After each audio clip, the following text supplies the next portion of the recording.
आज हम लोग जानेंगे प्रोसेसर के बारे में। तो आप मोबाइल फोन यूज करते हैं, वहां प्रोसेसर यूज होता है। आप लैपटॉप यूज करते हैं, वहां प्रोसेसर यूज होता है। आप कुछ भी ऐसा चीज यूज करते हैं जो मीन्स जहां पे कैलकुलेशन की जरूरत होती है, वहां पे प्रोसेसर होता है। तो ये प्रोसेसर है क्या, कैसे ये वर्क करता है, इसका क्यों जरूरत है, ये सब जानेंगे। मीन्स बेसिक्स जो प्रोसेसर का होता है सबसे पहले हम वो जानेंगे। इसके अलावा हम ये जानेंगे जो किस किस टाइप के प्रोसेसर अवेलेबल है अभी, मीन्स मोबाइल फोन के लिए, लैपटॉप के लिए, ये किस किस टाइप के प्रोसेसर अभी हमको अवेलेबल है मार्केट में, या उस मीन्स किस तरह से वो वर्क करता है, ये सब भी हम जानेंगे। और इसका फ्यूचर क्या होने वाला है वो भी जानेंगे। तो हम चले शुरू करते हैं बेसिक से। तो आप लोग जानते होंगे, आपने सुना होगा जो इस मोबाइल फोन में प्रोसेसर अच्छा नहीं है, या इस लैपटॉप का प्रोसेसर बहुत ही अच्छा है।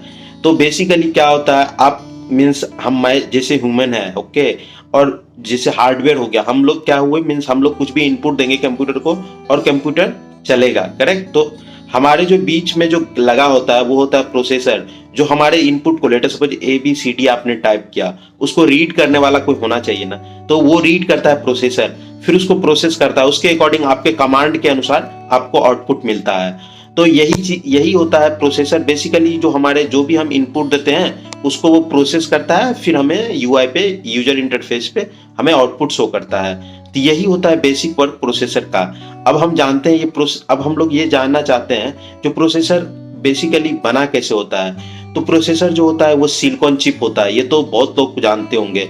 बट इस सिलिकॉन चिप में आप देखा होगा छोटा छोटा बहुत कुछ लगा होता है, तो वो होता है ट्रांजिस्टर। तो एक प्रोसेसर के अंदर में बिलियंस ऑफ ट्रांजिस्टर लगे होते हैं। अब यहीं से गेम शुरू होता है, मीन्स ये प्रोसेसर का प्रोसेसिंग क्या होता है, किस तरह का प्रोसेसर है। तो आपने सुना होगा डुअल कोर, ऑक्टा कोर, ये सब आपने सुना होगा। तो बेसिकली जो प्रोसेसर कितने, मीन्स कुछ कुछ जो लैपटॉप में हम लोग जो यूज करते हैं प्रोसेसर, वो होता है dual core, quad core, hexa core, octa core, Deka core. Dual core मतलब हुआ 2 कोर होंगे, ऑक्टा कोर मतलब हुआ 8 कोर होंगे, हेक्सा कोर मतलब हुआ 6 कोर होंगे, क्वाड कोर मतलब हुआ 4 कोर होंगे, डेका कोर मतलब हुआ 10 कोर होंगे। तो ये सब तो आपको समझ में आ गई होगी। अब ये हम बतलाते हैं, ये बेसिकली इसको कौन कौन सी कंपनी बनाती है। इसको बनाती है इंटेल, बनाती है AMD, बनाती है क्वालकॉम, बनाती है एनवीडिया, बनाती है IBM, बनाती है सैमसंग, बनाती है HP, बनाती है मीडियाटेक, बनाती है। ये सब बेसिकली टेक कंपनी है, ये सब प्रोसेसर को बनाती है। और हम ये सब प्रोसेसर जो है ये लैपटॉप में प्रोवाइड करती है। एप्पल का भी अब प्रोसेसर आ गया है, M1 चिप।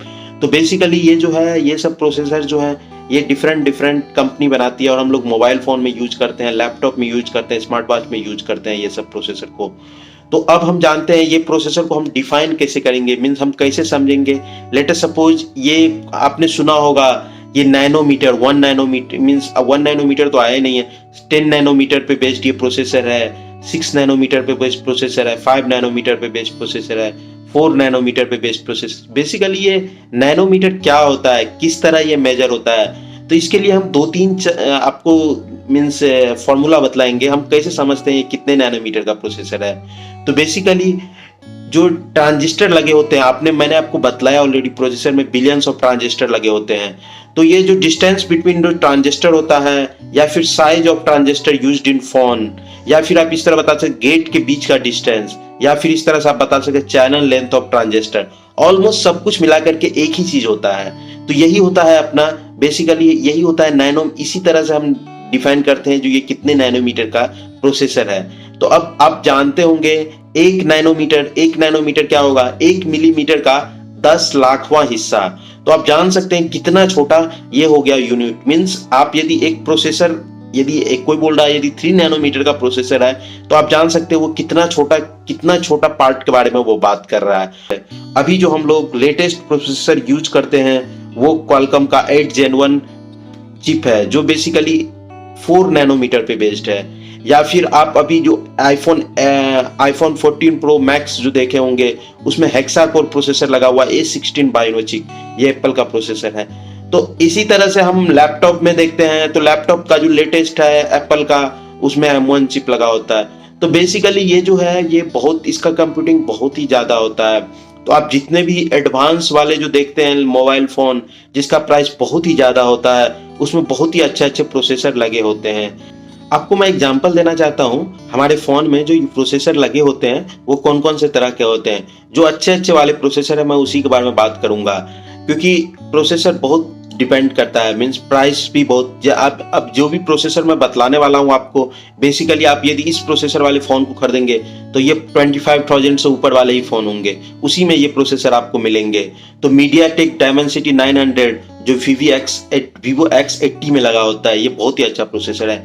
मीडियाटेक डायमेंशन 1200 ये भी बहुत अच्छा एक प्रोसेसर है। क्वालकॉम 865 888 प्लस ये भी बहुत अच्छा प्रोसेसर है। सैमसंग Exynos 2100 ये भी बहुत अच्छा प्रोसेसर है। आईफोन में अभी हम आपको आईफोन के बारे में मतलब आईफोन में A16 बाइनो चिप लगा होता है, हेक्सा कोर प्रोसेसर होता है, वो भी बहुत अच्छा प्रोसेसर है। या फिर लैपटॉप के लिए हम बात करें तो i7 हो गया, i1 चिप हो गया, ये सब बहुत अच्छे प्रोसेसर है। बट ये आपको मिलेंगे हाई एंड कंप्यूटर में या हाई एंड फोन में, मीन्स बहुत अच्छे प्राइस पे आपको खरीदना पड़ेगा, मीन्स 25,000 से प्लस। या तो लैपटॉप आप कर देंगे तो वो आपको खरीदना पड़ेगा 40,000 से प्लस, फिर आपको ये सब प्रोसेसर आपको मिल पाएंगे।